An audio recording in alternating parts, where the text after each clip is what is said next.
What's up, Point? This is Pastor Matt, and I am coming at you from one of my many office locations, Starbucks. And I wanted to share a quick update with you guys this week. Man, it's been a huge week.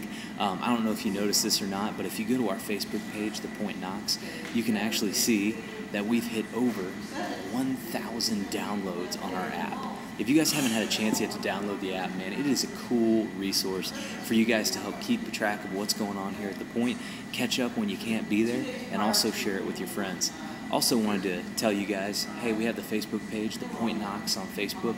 We're over 700 likes on that page, which is really cool.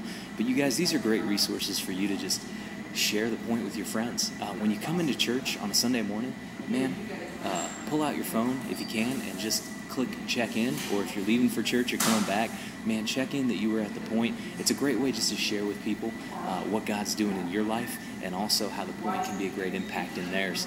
Also want to invite you guys, be checking those resources, because those are some of the best ways to keep up with us and what we're doing. But for right now, man, I'm getting pumped because week 6 of Follow is going to be incredible. So I'm looking forward to seeing you guys this weekend, 9:30, 10:45 at the Regal Cinema in Westtown Mall.